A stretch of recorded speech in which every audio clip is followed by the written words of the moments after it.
हाँ जी सुनिएगा। पिछली क्लास के अंदर जहां तक हो गया था उसके आगे से कंटिन्यू करते हैं। नेक्स्ट हेडिंग लगाइएगा जड़प। सुनते चलना।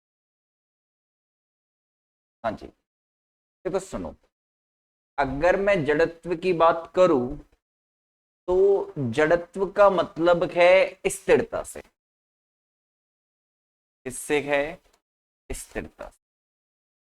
अच्छा, इसका मतलब क्या हुआ? इसका मतलब ये हुआ कि यदि कोई वस्तु स्थिर है, जैसे मान लो ये कोई वस्तु है, ये रेस्ट पर है, तो ये क्या चाहेगी? रेस्ट पर ही रहना चाहेगी। यानी ये अपनी परिवर्तन का विरोध करेगी। अगर ये विराम अवस्था में है, रेस्ट पर है, तो ये रेस्ट पर ही रहना चाहेगी। अगर इसकी विराम अवस्था को अपन चेंज करें तो ये विराम अवस्था में ही रहना चाहेगी। ये इसके जड़त्व का गुण है। अगर मान लो कोई वस्तु इस वेग से गति कर रही है, मान लो ये वस्तु है और ये 5 मीटर पर सेकंड के वेग से गति कर रही है इस दिशा में, तो ये इसी दिशा में 5 मीटर पर सेकंड के वेग से ही क्या करना चाहेगी? गति करना चाहेगी। ठीक है। यानी स्थिरता होनी चाहिए। स्थिरता का मतलब ये नहीं है कि स्थिर रहे। स्थिरता का मतलब है जो है वैसा ही रहे। ठीक है ना? जैसे ये स्थिर है, रुकी हुई है, तो ये रुकी हुई रहे। अगर ये 5 मीटर पर सेकंड के वेग से इस दिशा में गति कर रही है तो ये इसी दिशा में गति करे। ठीक है। मतलब अगर मैं इसकी दिशा चेंज करूं तो ये दिशा में चेंज होने का विरोध करे। अगर ये रेस्ट पर मैं इसे गति करवाऊं तो ये गति होने का क्या करे? विरोध करे। तो जड़त्व का मतलब जड़ता से होता है, जिसका मतलब होता है स्थिरता से। यानी जड़त्व किसी वस्तु का वह गुण है जिसके कारण वह उसकी अवस्था में जो परिवर्तन है उसका विरोध करती है।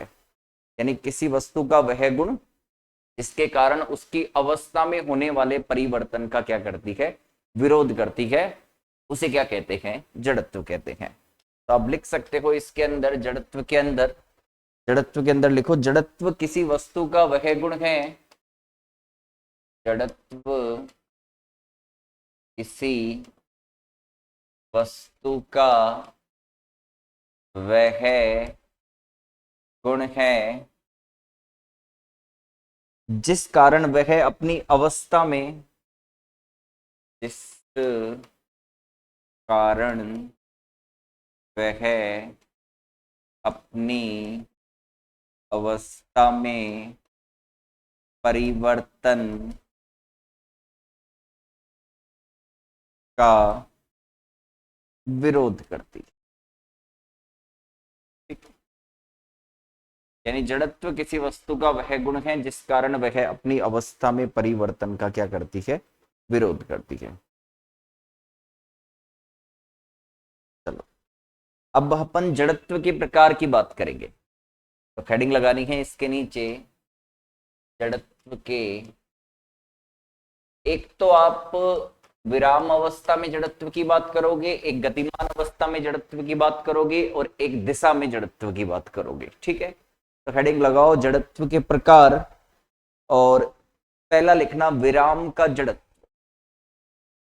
विराम का जड़त्व। विराम के जड़त्व का मतलब क्या है?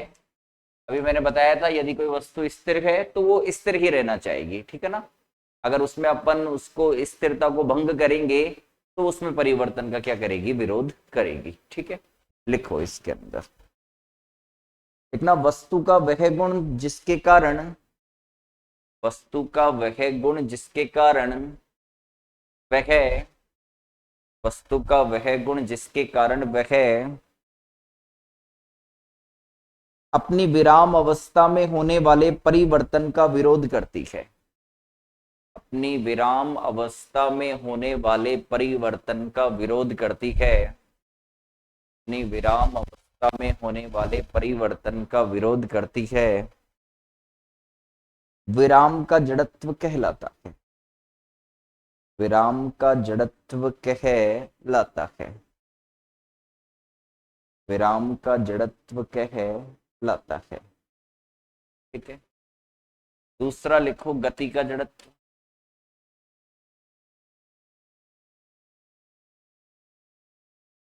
सेकंड लिखो गति का जड़त्व,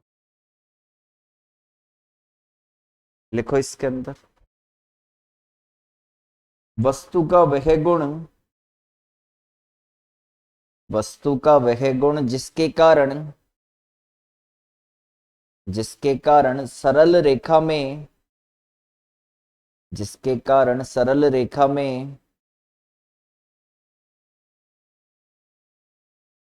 गतिशील वस्तु अपनी गति में होने वाले, सरल रेखा में गतिशील वस्तु अपनी गति में होने वाले परिवर्तन का विरोध करती है। सरल रेखा में गतिमान वस्तु अपनी गति में होने वाले परिवर्तन का विरोध करती है।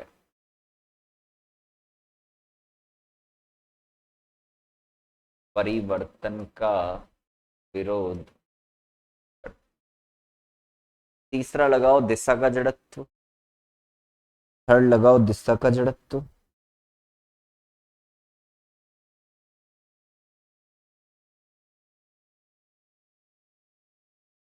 लिखो इसके अंदर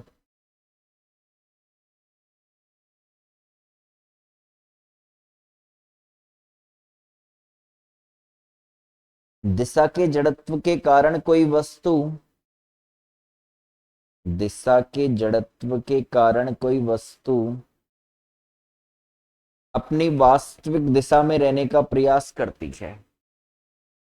दिशा के जड़त्व के कारण कोई वस्तु अपनी वास्तविक दिशा में रहने का प्रयास करती है।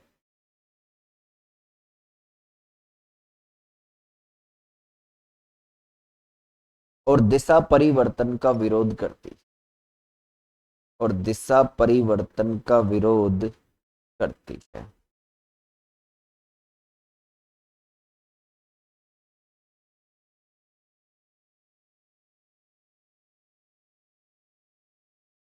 ठीक है, अब इसके अंदर आपको लगाना है न्यूटन की गति का प्रथम नियम। हेडिंग लगाओ न्यूटन की गति का प्रथम। अच्छा देखो, जैसे मान लीजिए कोई वस्तु है, ये रही, और ये रेस्ट पर है, तो रेस्ट पर है तो इसका वेग क्या है? 0 है। वेग 0 है तो त्वरण क्या होगा? 0 होगा, क्योंकि वेग में परिवर्तन ही त्वरण होता है। और त्वरण 0 है तो बल भी क्या होगा? 0, क्योंकि F बराबर होता है ma, और अगर a 0 है तो फिर बल भी क्या हो जाएगा? 0। यानी इस वस्तु पर लगने वाला बाह्य बल क्या है? 0 है। अगर इस वस्तु पर लगने वाला बाह्य बल 0 है तो इस अवस्था में क्या होता है? त्वरण 0 होता है। देखो, दो चीजें होती हैं, एक तो वेग है 0, एक है वेग नियत। त्वरण क्या है? वेग में परिवर्तन। त्वरण क्या है? वेग में परिवर्तन। अब यदि v का मान 0 रख दूं तो a 0 आ जाएगा, और इधर v का मान में नियत रख दूं तो नियत का अवकलन भी क्या होगा? 0 होगा। और F बराबर होता है ma, तो अब मैं यहां पर दोनों ही स्थिति के अंदर a का मान 0 रखूंगा तो F का मान 0 आएगा, और F का मान क्या आएगा? 0। अब देखो, जब F का मान 0 होता है तो दो स्थितियां होती है, या तो वेग क्या होगा? 0, या फिर वेग क्या होगा? नियत होगा। या तो वेग 0 होगा या वेग क्या होगा? नियत होगा। तो बाह्य बल यदि 0 है तो त्वरण क्या होगा? 0 होगा। तो इस स्थिति में यदि कोई वस्तु स्थिर है तो वो स्थिर ही रहेगी। स्थिर है तो क्या रहेगी? स्थिर। और यदि वस्तु नियत वेग से गति कर रही है तो नियत वेग से क्या करेगी? गति ही करेगी। इसे कहते हैं न्यूटन की गति का प्रथम नियम। अभी मैंने बोला कि स्थिर है तो स्थिर रहेगी, और नियत वेग से गतिमान है तो गतिमान रहेगी। ऐसा किसके अंदर पढ़ा अपन ने? अभी जड़त्व के अंदर। क्या मैं सीधे सीधे ये कह सकता हूं कि न्यूटन के प्रथम नियम को अपन जड़त्व का नियम भी कहते हैं? ओके, लिखो इसके अंदर, लिखो, यदि किसी वस्तु पर लगने वाला, यदि किसी वस्तु पर लगने वाला बाह्य बल शून्य है, यदि किसी वस्तु पर लगने वाला बाह्य बल शून्य है, तो उसका त्वरण शून्य होता है, तो उसका त्वरण शून्य होता है। अतः शून्य बल की अवस्था में वस्तु, अतः शून्य बल की अवस्था में वस्तु, अतः शून्य बल की अवस्था में वस्तु अपनी ही अवस्था में, सॉरी, अतः शून्य बल की अवस्था में वस्तु अपनी विराम अवस्था, अपनी विराम अवस्था अथवा नियत वेग से गति की अवस्था में बनी रहेगी, अपनी विराम अवस्था अथवा नियत वेग की गति की अवस्था में ही बनी रहेगी, में ही बनी रहेगी। इससे इससे न्यूटन की गति का प्रथम नियम कहते हैं, से न्यूटन की गति का प्रथम नियम कहते हैं। लाइन चेंज करके लिखना, न्यूटन की गति के प्रथम नियम को, न्यूटन की गति के प्रथम नियम को, न्यूटन की गति के प्रथम नियम को जड़त्व का नियम भी कहते हैं, जड़त्व का नियम भी कहते हैं।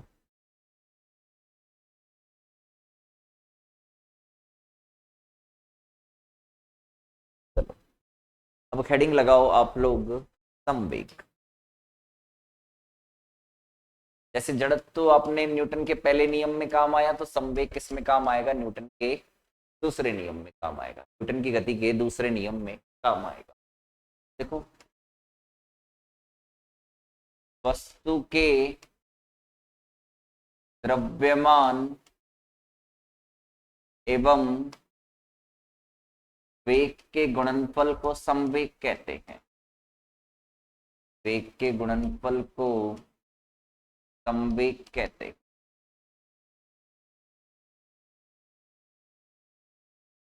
संवेग एक सदिश राशि है, संवेग एक सदिश राशि, इसे पी वेक्टर से व्यक्त करते, पी वेक्टर से व्यक्त करते, ठीक है। यदि किसी वस्तु का द्रव्यमान स्मॉल m एवं वेग, तो संवेग p बराबर, मैंने कहा कि वस्तु के द्रव्यमान, द्रव्यमान को रिप्रेजेंट कर रखे हैं m से, और उसके वेग, वेग को रिप्रेजेंट कर रखे हैं v से। इसके गुणनफल को क्या कहते हैं? संवेग। संवेग को अपन p से रिप्रेजेंट करते हैं सदिश राशि है, सदिश राशि है, तो आप इसे ऐसे लिख सकते हो, p वेक्टर बराबर m इंटू p वेक्टर, सदिश रूप में इसे अपन ने लिख दिया, ठीक है। मात्रक की बात करूं तो इसका मात्रक आप क्या लिख सकते हो? संवेग का द्रव्यमान का होता है kg और वेग का होता है मीटर पर सेकेंड, का मात्रक क्या हो जाएगा? मीटर पर सेकेंड। बीमा मैंने पढ़ा ही नहीं है अभी, मात्रक बीमा है ना, पर लिखना तो मैं बता देता हूं। kg द्रव्यमान है तो m1 हो गया, ये मीटर दूरी है तो L1 हो गया। अब नीचे समय है t1 ऊपर लेके जाएंगे तो t की पावर -1 हो जाए, उतार लो।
चले आगे।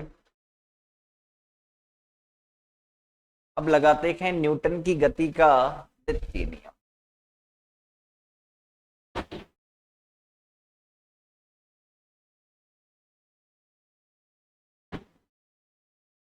न्यूटन की गति का द्वितीय बिकॉज, तो न्यूटन की गति के द्वितीय नियम की बात करें तो किसी वस्तु पर जो आरोपित बाह्य बल है वो क्या होता है, संवेग में परिवर्तन की दर के समानुपाती होता है। किसी वस्तु पर आरोपित बाह्य बल संवेग में परिवर्तन की दर के समानुपाती होता है। लिख देता हूं, किसी वस्तु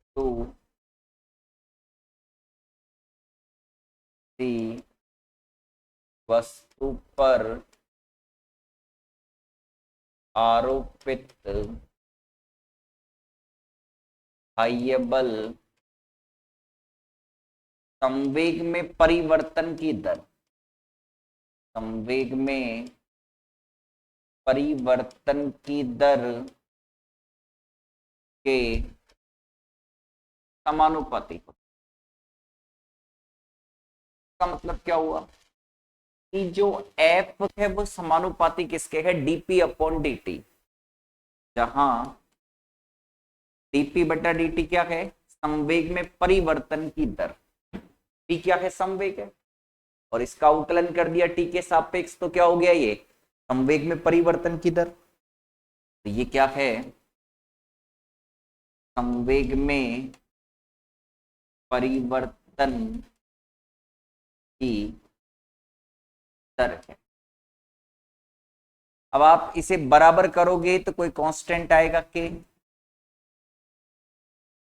अभी ये समानुपाती में है, बराबर करेंगे तो क्या आएगा, कांस्टेंट क्या आएगा। ओके, मैं मान लेता हूं के का मान 1 है, माना के बराबर 1, तो फिर एफ बराबर क्या आ जाएगा, डीपी अपॉन dt आ जाएगा। अच्छा सुनो, कुछ देर पहले मैंने आप लोगों को पढ़ाया है कि जो संवेग होता है p, वो क्या होता है m इंटू वी। इसको 1 दे देता हूं, इसको मैं 2 दे देता हूं, और 2 से मान किस में रख दूं, 1 में।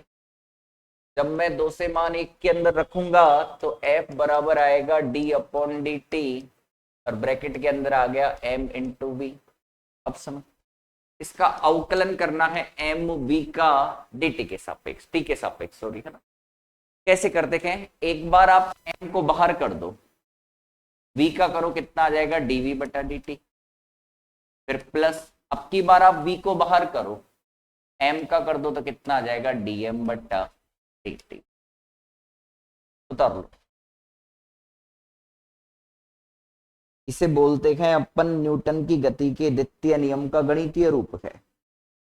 ये क्या है, यह है न्यूटन की गति के द्वितीय नियम का गणितीय रूप है। यह है न्यूटन की गति के द्वितीय नियम का गणितीय रूप।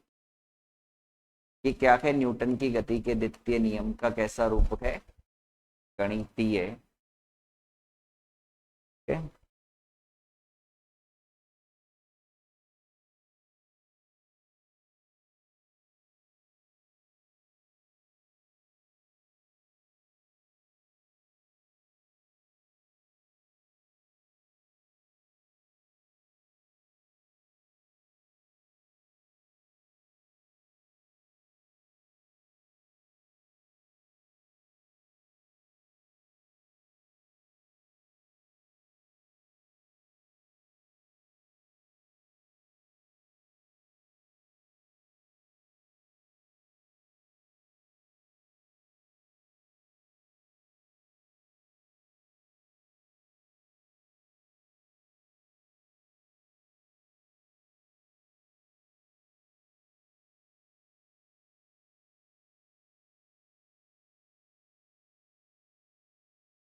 देख लिया, आओ देखो, अब इसमें कुछ नोट पॉइंट लिखते हैं अपन, समझते हैं नोट पॉइंट। पहला समझ, देखो, जैसे समझना, पहले ना बोर्ड पे लिख देता, आइंस्टीन के आपेक्षिकता, आइंस्टीन के आपेक्षिकता सिद्धांत के अनुसार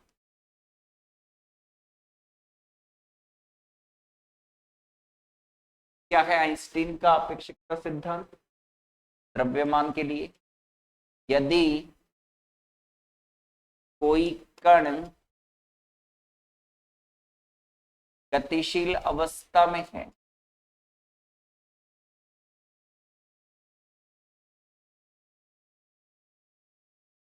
तो उसके द्रव्यमान में परिवर्तन होता है। क्या बहुत काम की बात है ये, द्रव्यमान में परिवर्तन होता,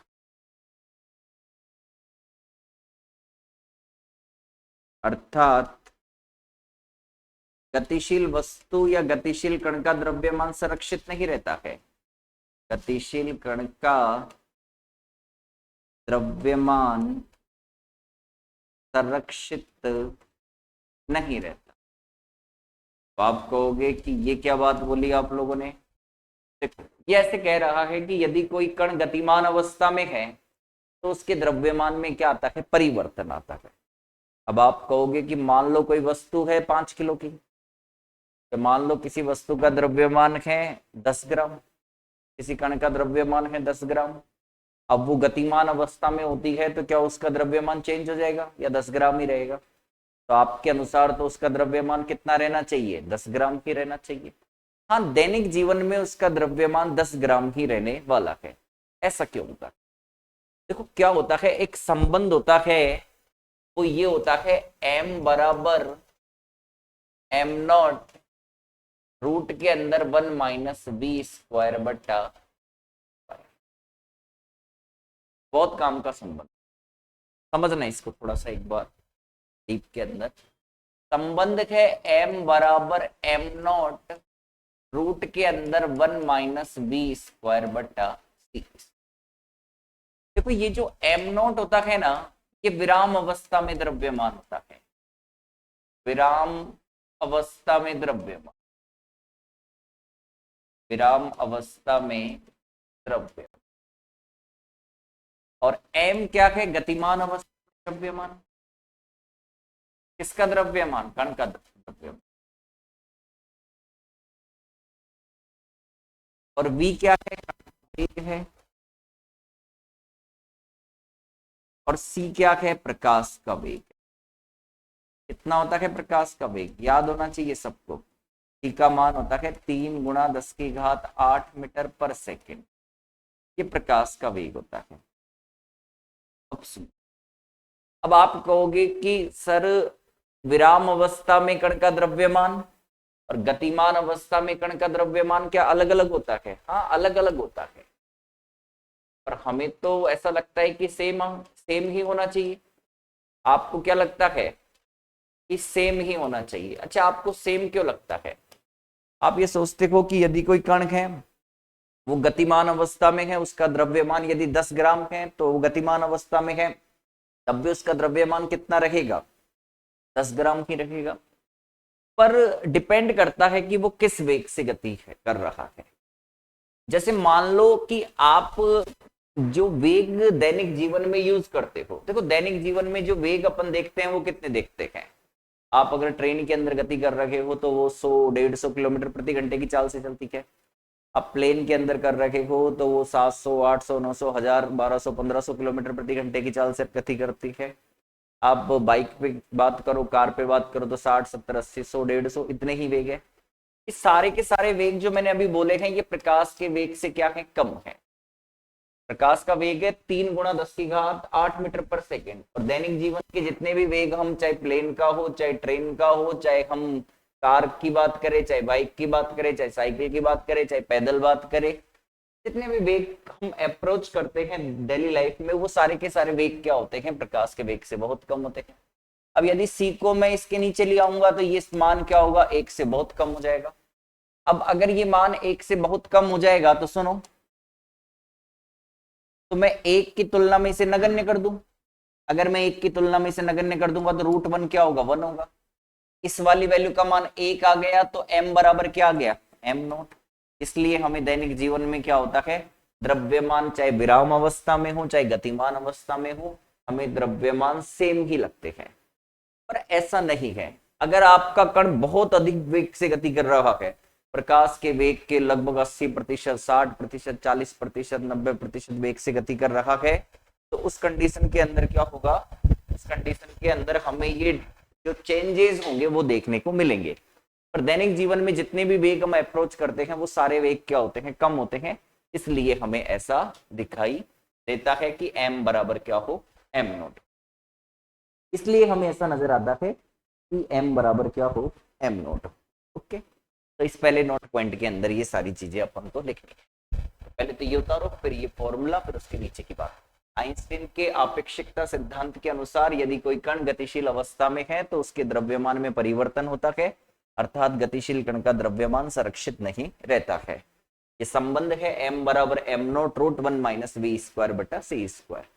कभी आप कॉलेज में आओगे और जब आपको फिजिक्स पढ़ने का मौका मिलेगा, चाहे मेरे से पढ़ने का मौका मिले, क्योंकि मैं आप लोगों को मालूम हो तो कॉलेज के बैच ही पढ़ाता हूँ, तो ये संबंध वहां डिराइव अपन करेंगे। चलो।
देखो में कंडीशन लगाते हैं, यदि कण का वेग प्रकाश के वेग की तुलना में, प्रकाश के वेग की तुलना में अति अल्प हो या बहुत कम हो, अर्थात हो, तो इस स्थिति में कण का गतिक द्रव्यमान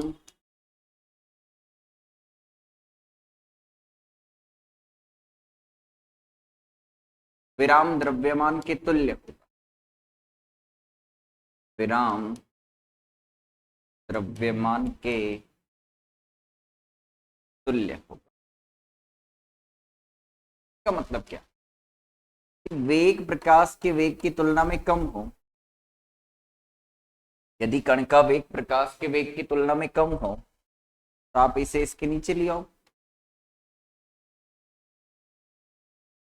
तो आप v² बटा सी स्क्वायर का मान, v बटा सी का मान ही 1 से बहुत कम है, तो ये मान लगभग 0 के बराबर हो जाए। क्योंकि m बराबर क्या है, m0√1 माइनस v² बटा सी स्क्वायर, इसको 1 दे देता हूं मैं, तो 2, समीकरण 1 व 2 से m बराबर क्या हो गया, m0, ये m बराबर क्या आ जाएगा, m, यानी कण का द्रव्यमान, गतिक द्रव्यमान उसके विराम द्रव्यमान के क्या होगा, तुल्य होगा। उतार लो ये।